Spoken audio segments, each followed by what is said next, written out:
Sonic the Hedgehog. Me and him go way back. And while I haven't played his games when I was younger, I engaged with the community online and watched a bunch of Sonic X.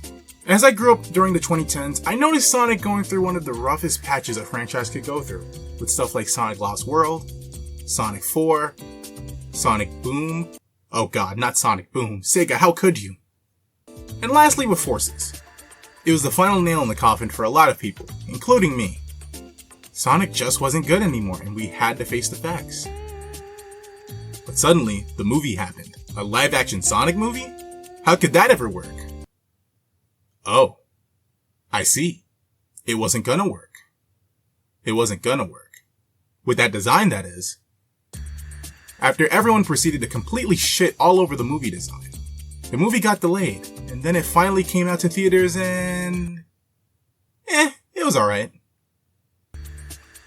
Pretty comparable to something like the live-action Smurfs or Chipmunks. Not very Sonic-y, I must say. And I think that's a problem with a lot of what was going on during this era of Sonic. Sonic Colors, while a good game, introduced us to what the fans known as the meta era. Self-aware and ironic humor. Hey guys, we're in on the joke. We're laughing too. Sonic 4 being a complete and total identity crisis, with modern Sonic going through zones that look like they belong in a classic Sonic game. At least we got a breather with Gens, but directly afterwards, the legendary Wii U deal with Sega and Nintendo happened. And we got two, well, actually three, but two very impactful games out of that we still feel the aftermath of to this day. Sonic Lost World completely ditches any design aesthetic modern Sonic had to make it more classic. Or at least what they think classic was. Eggman is making classic badniks again, Flicky's return, and now we have the Koopalings to contend with. We got Crackhead, Fat, Girl, Old, Fat, Emo, and Bowser but Red. And did I mention Fat? Their designs betray so much about what Sonic's design philosophy even is. Who exactly were they trying to appeal to here? Mario fans? They could just play Mario. What separated Sonic from Mario all those years ago was that it was unique and had its own style. Sonic Boom. Do I even have to talk about it? Sonic Blue Arm's bad, Knuckles is a dumbass, we all know it's bad, let's just move on. Sonic Forces hit so different at that time. We were on a generational run of just platformers releasing back to back. Mario Odyssey, Crash Insane Trilogy, A Hat in Time, and we even got a good 2D Sonic platformer. A nice throwback to the era it came from, but what about the next 3D installment? What ways were they gonna evolve the formula? Oh no. What the hell is this? I could list so many problems that went wrong with Forces, but I'll stick to my key points. Why are we in Green Hill and Chemical Plant after we just went there in Mania and Generations? Why do the environments look like marketable toy sets? Where is Gun? No, seriously, where's Gun? There's absolutely no way Eggman could take over the world without Gun trying to stop him. GUN, G-U-N, stands for Guardian Units of the Nations, by the way. I put them in their place during my last campaign. But how, though? How did you do it? All these games not only have artistic issues, but issues with story as well. Maybe Sonic's Frontiers fixes the problem. Oh my god. It's literally Sega hired this man graphics. What the? Green Hill again? I'm gonna lose my mind, Sega. Why do you keep doing this? Who's asking for this? Anyways, this entire series needs a complete restructuring in my opinion. Nothing is consistent with each other at all. Characterizations are flip-floppy, stories are so bare bones, and dare I say, boring. Matter of fact, the thing it is consistent in is how consistently inconsistent it is. So, what's the solution?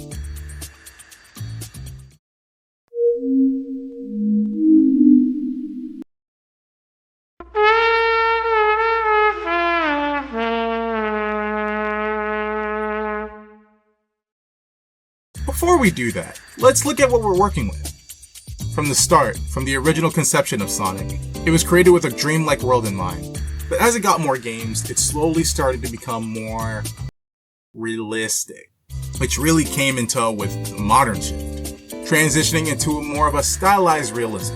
And when you try to mix both of them in one game, you get these clashing aesthetics that aren't put together for a significant purpose. Generations and Heroes definitely got the balance near perfect in my eyes. But every other game that tried to attempt it definitely failed. You know what? Let's make a scale. Sonic art styles should be a balance, and I want to set parameters on where it should and shouldn't be. On the opposite side of the scale, we have Sonic 06, and the other side is, Sonic Lost World? Maybe? Sonic 06 is a definite, as its art style took Sonic a step too far with the realism. Humans in that game look pretty unpleasant to look at. Jesus Christ. I also say Sonic Lost World because of how blocky and overly cartoony it tries to be while being a modern Sonic game.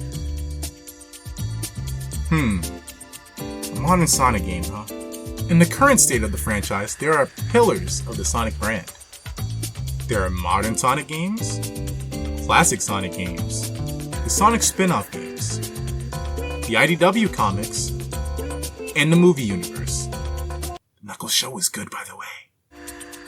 See, that term's been bugging me. Modern Sonic, classic Sonic. I think those terms only kind of work considering that we still get classic style games along with modern Sonic games, but I don't think we should have either. Sonic Mania was a fun game in all things considered, but it's not that memorable to me. Feels like the equivalent of a new Super Mario Bros. Game. Plays it safe and sticks to what it knows, and it does it really well. However, Sonic Superstars really highlights a lot of the problems I have with classic Sonic continuing to come back. Classic Sonic has artificial limitations set on it. It must play like the Genesis games. It has to barely have any story. The Sonic characters can't speak, and it has to stick to a formula the series is kinda grown past already. And because of that, it can't really do anything interesting. It has to remain forever stuck in time as a tried and true formula.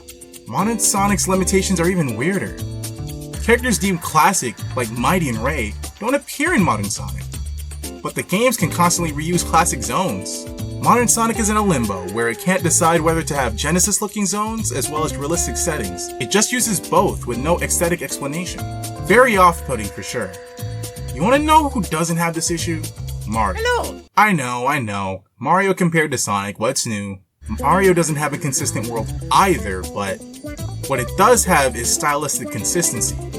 No characters or enemies are limited to a classic Mario game because it's just a Mario game. Sidestepper is from the original Mario Bros. Game, not even Super Mario Bros. But even it's considered a Mario character, no modern or classic distinction. It's right up there with a Pianta in Mario Kart World, and there's nothing jarring about it. This modern classic stuff just gotta go. From now on, we will have Sonic, that's it. Now, of course, there will be different versions of Sonic, but there should only be one consistent game Sonic, not limited by the restrictions of the hardware they've evolved from. Sonic can have 2D and 3D games, just like he used to have with Sonic Advance and Sonic Rush, and the 3D games at the time. The key difference being Combining both modern and classic Sonic concepts. And I can finally introduce my proposal, Sonic Divergence. A project of mine that aims to give the Sonic series a fresh reboot and bring the franchise into a new era not defined by its past. The motto for this is, old and new combined to make something fresh. And when I mean reboot, I mean everything. Think of it like the MCU. It's a whole new world, and it has to take the time to reintroduce the characters and make new stories. To make it easier though, I would say Divergence starts a little while after Sonic 3K and Knuckles Chaotix. Now, let's introduce our characters, fully redesigned for this brand new Sonic universe.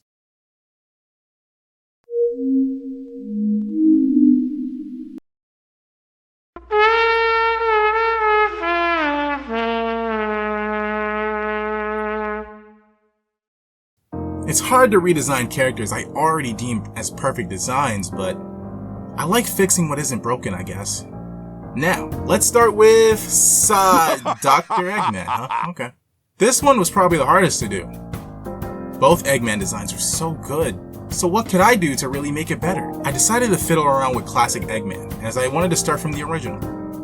I tried multiple different articles of clothing to see what could work, like maybe giving him an unbuttoned shirt, maybe making something look more formal, and they just weren't working. I even tried to give modern Eggman the classic look. Just did not work at all. Many failed attempts later, found a compromise I was happy with. I took the jacket from the modern iteration and tweaked it a bit. Honestly, I'm so proud of this design, and I don't think I could draw a normal Eggman anymore. Next up is Knuckles. Check this out. Now see, Knuckles is a very weird character to me. The design of the muzzle always trips me up. I had to really study from the official artwork to make sure I got him just right. At first, I really wanted to change him up. I tend to have a habit of changing designs I don't understand that well. Until I started understanding Knuckles more and decided not to change that much in the end. Just made his legs shorter to emphasize that his strength doesn't rely on his running ability, but rather his big, meaty claws. And also I made his shoe soles white. I settled on redoing his shoes, so at first I got rid of the Lego brick and then I bring it back, and then the final one just looks different. I don't know. I don't know what I was doing. I just did it and it kinda worked. So what do you think? Looks different enough from his original shoes, but close enough not to be jarring. Now, Mr. Prower over here barely has any changes. Our genius little fox really couldn't be fixed. However, I did try and give him a middle ground between his longer muzzle from the classics, while not being as narrow. And, okay, look. I could have made his shoes blue or something. I don't know, just something. But I think it's gonna throw off the whole red color synergy the main cast has. I think he looks perfect as is. Also, speaking of red, my favorite redesign is next, and that's Amy Rose. Amy is sporting her Sonic quills again, and has a dress that's a combination of her classic shirt and her modern dress. Amy, like Eggman, was very difficult for me to redesign. I don't think I truly understood what made Amy's design tick when doing those redesigns. I guess I just had to keep trying, cause eventually I think I got it. And last, but certainly not least, is Sonic. Time to wrap this up! Sonic has his round belly again. White soles on his shoes, just like everyone else. But those shoes also have wings? Since 2024, I have no idea, but started to draw wings on Sonic's shoes. Arguably, it only works at specific angles and it might clutter his design a bit, but oh well. It suits him in a way. He's always been associated with flying symbolism, whether it be with his plane or the title screens of the Sonic games. I think I'm going for a whole Hermes type of look. It's not a power-up, Sonic doesn't float or something now that he has these brand new shoes. It's just something that I added. And that's the main cast done. But we're not just stopping there. Oh no. I mean everything.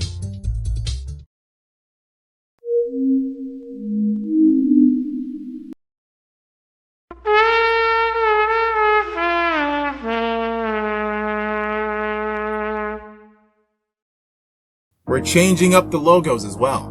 It'll go from this to this. Now, it's not something that needed to change, but I figured, hey, let's tweak the branding to suit this new Sonic. And I did say logos, plural. Now, who else has branding within the Sonic series? If you didn't already know, Eggman has his own logo. It was never consistent till Sonic Unleashed, but you know what? I'm changing it again. Now, whenever I'm designing a logo, I always go through a bunch of sketches until I land on the right one, and that's exactly what happened here. I really wanted a logo that represented this new look for Eggman. It conveys the look and feel of an army or a faction. He has a militarization? Is that even a word? Okay. He mixes seriousness with cartoon goofiness. There we go. Now, what about his badniks? Now, I know his lackeys haven't been consistent either. In SatAM, he had the SWAT bots, very menacing looking robots. In the classics, he had the various animal themed robots and the egg robos. Sonic 06, as usual, went to the extreme and made their robots look absolutely generic. I feel like any evil genius can make these. These they don't even look Eggman themed. Once again, Heroes and Unleashed had the right idea in making the bots look like Eggman built them while still being cool. And while I could just rip the egg puns and baddies right from those games into Divergence, I wanted to challenge myself to do better than that. Let's make new robots. Introducing the Egg Troopers. These will replace the Egg Pawns and Egg Robos, and will be the basis for any other robot designs going forward. I still want to have the animal robots as well, maybe with a slight touch-up. But for now, that's the Eggman Empire, newly restructured. As for the world of the cast, I'm gonna be a bit lazy and just say the world looks like a mix between Heroes and Generations. You know, it's funny. I praise Heroes' aesthetics a lot, despite me not liking the game. Then again, I never beat the game. And yeah, there's so much that I have planned for this little project of mine that might even surprise you. Let me spill the beans on some of it.